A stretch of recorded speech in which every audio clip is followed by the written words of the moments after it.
Sekarang ini kan masyarakat kadang-kadang tertipu oleh label pesantren tahfidz. Kemudian anaknya sekarang udah hafal 5 juz, 7 juz, 8 juz, bahkan alhamdulillah 30 juz. Tapi ketika disuruh baca hafalan, ngakunya kata apa itu hafal 30 juz, coba kamu baca mulai juz 11 itu nggak bisa nggak bisa baca ya, nggak bisa hafalan. Bahkan pernah tak tanyain, yo baca awal juz 4. Awal juz 4 gimana ya lu?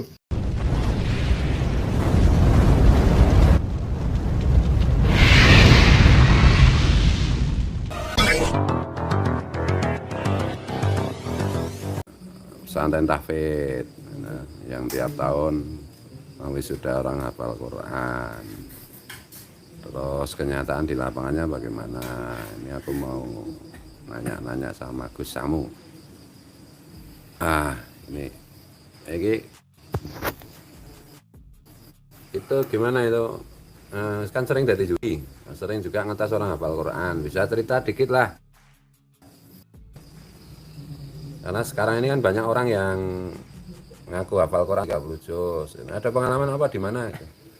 Ya kalau terutama waktu ngetes orang yang nganu, tak tanyain udah hafal 30 juz, alhamdulillah udah hafal. Terus tak nganu ya, terus tak uji hafalannya ya, oke siap. Terus nanti tak tembak di tengah ayat, misalnya di tengah-tengah juz berapa, juz 14 atau juz berapa, nggak jalan hafalannya. Kemudian terlalu susah mungkin ayatnya, tak pilihkan ayat-ayat yang gampang, yang familiar lah. Nggak jalan juga. Loh ini gimana ini? Nggak jalan maksudnya piye? Misalnya tak tanyain nganu apa, mulai tak tes walillahi mulkus samawati wal ard wallahu ala kulli syai'in qadir. Yo lanjutkan. Tilang-tilong itu enggak jalan. Tilang-tilong nggak bisa baca itu ya? Nggak bisa melanjutkan. Itu ya. Kok iso ngono kuwi gimana itu, Pak? Menurutmu apa itu analisisnya itu? Apa karena model pengajarannya, apa yang disebut hafal Quran hari ini itu gimana? Karena kaitannya dengan merebaknya pesantren tahfidz yang dibangga-banggakan masyarakat, orang tua terutama.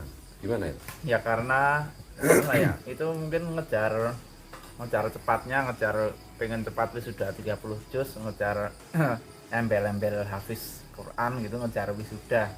Jadi dia mungkin ya pernah setoran hafalan sampai 30 juz ya. Jadi kalau gitu tuh wisuda 30 juz kayak gitu, yang hafalannya nggak jalan tuh bukan hafal 30 juz, tapi cuma pernah khatam setoran hafalan 30 juz, habis itu lupa lagi. Nggak pernah ada yang cerita. Bahkan ustadznya tak tanyain, ustadz nganu di salah satu nganu lah organisasi yang katanya ngurusi hafalan, ustadz nganu ya, antum sudah hafid 30 juz ya, gimana dulu menghafalkannya, metodenya? Saya menghafalkan dalam waktu 2 tahun khatam. Iya, bagus sekali. Terus itu murojaahnya gimana? Murojaah hafalannya. Murojaah itu apa? Diterangkan ke penonton. Mengulang hafalannya gimana, kan 2 tahun itu termasuk cepat ya. Dan butuh meluangkan banyak waktu untuk menambah dan mengulangi hafalan. Terus tak tanya, ya saya kan nambah aja. Enggak, yang sudah ya saya tinggal dulu. Terus saya mikir, wah ini hebat sekali nih orang ini. Dia cuma tambah doang tapi nggak diulang hafalannya. Tidak diulang-ulang, maksudnya masih hafal pora gitu ya? Iya. Terus kemudian sampai selesai 30 juz dia diwisuda, sudah setelah setoran 30 juz. Kemudian setahun kemudian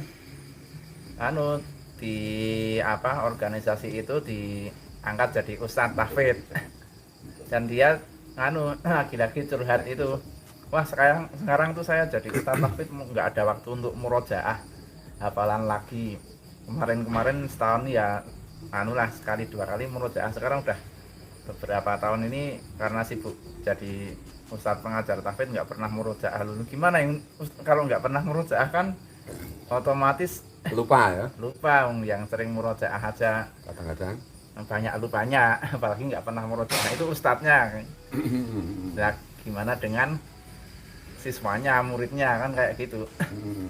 Terus biasanya kayak kalau dari yang tahfidz nggak jalan gitu, kalau dijak semaan kebanyakan alasan, wah ayo semaan, wah saya gini, saya capek, saya itu padune ra mlaku di semak.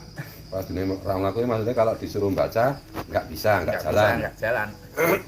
Oh gitu. Jadi yang selama ini dibangga-banggakan orang tua bahwa pondok tahfidz terus anaknya sudah ngaku apa itu hafal 5 juz, 7 juz itu belum tentu hafal beneran ya kalau Belum begitu. tentu. Ya. Terus apa seharusnya itu gimana? Kalau zaman dulu kan orang ngaku hafal 10 juz, 5 juz itu kalau disuruh misalnya ada orang ngaku hafal 10 juz, ya disuruh apa? Disuruh baca juz 2 ya bisa.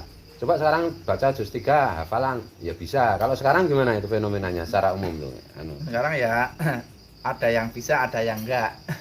Makanya kalau pondok-pondok yang tahfidz di NO pondok kayak pondok pesantren Ngurukem, Kerapiak itu setahu saya, kalau berdasarkan cerita teman-teman dari pondok An-Nur Ngurukem atau dari pondok Munawir Kerapiak itu, kalau mau nambah hafalan misalnya per 10 juz dia sudah hafal 10 juz, mau tambah ke juz 11 itu dia harus ujian dulu mbak, disemak 10 juz full sama ustadznya, harus lancar maksimal, berapa kali salah gitu baru boleh tambah ke juz 11. Nanti sampai juz 20 juga gitu, kalau mau juz 21 dia disemak dulu 20 juz atau minimal juz 11 sampai 20 gitu, maksimal berapa kali salah itu baru boleh nambah.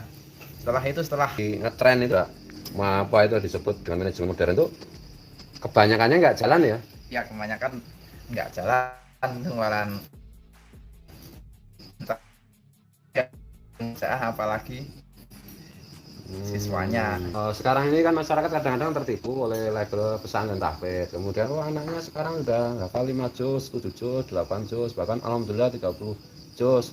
Tapi ketika disuruh baca hafalan ngakunya kata apa itu hafal 30 juz, coba kamu baca mulai juz 11 itu nggak bisa nggak bisa baca ya, nggak bisa hafalan. Bahkan pernah tak tanyain, yo baca awal juz 4, awal juz 4 gimana ya lu, itu kan familiar sekali ya, apalagi terusannya kan. Kita gimana supaya kalau misalnya menghafal itu kalau bisa cepat bagus, tapi kalau tidak bisa cepat jangan dipaksakan. Misalnya menghafal 5 juz ya, kalau mau nambah 5 juz, kalau lagi agak malas ya 3 juz. Ya. Tersendiri di luar menambah hafalan, nanti menambah hafalan Iya. Terus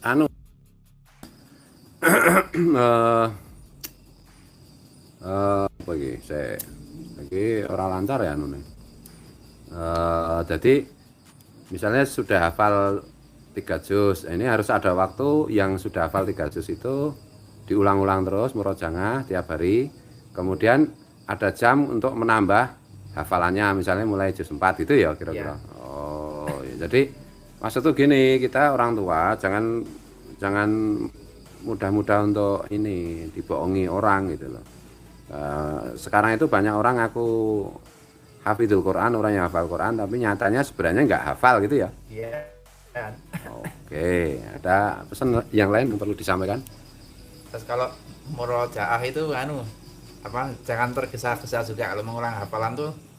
Biasanya kan kalau pengalaman saya pribadi loh, kalau mengulang hafalan dengan bacaan yang terlalu cepat, itu nanti malah nggak terlalu nyantol, mengulangnya santai aja. Ya kalau saya semaan tuh lah mungkin 1 juz 30 sampai 40 menit itu standarnya. Kalau di bawah itu mengulang hafalan 1 juz 20 menit itu. Output bacanya itu nanti kurang nyantol. Jadi lebih efektif kalau misalnya satu hafalan itu diulang 3 kali tapi bacanya santai, daripada diulang bahkan 7 kali tapi bacanya ngebut, nanti diingatan kurang nyantol karena terlalu cepat. Ya. Jadi intinya kita jangan sebagai orang tua, sebagai wali santri itu jangan mudah tertipu ya. Ya. Kalau anaknya katanya, oh ini alhamdulillah anak bapak sudah hafal sekian juz, ya, ya dicek ya, Dicek. hafal bener apa enggak, cuma pernah hafal gitu ya. Nah,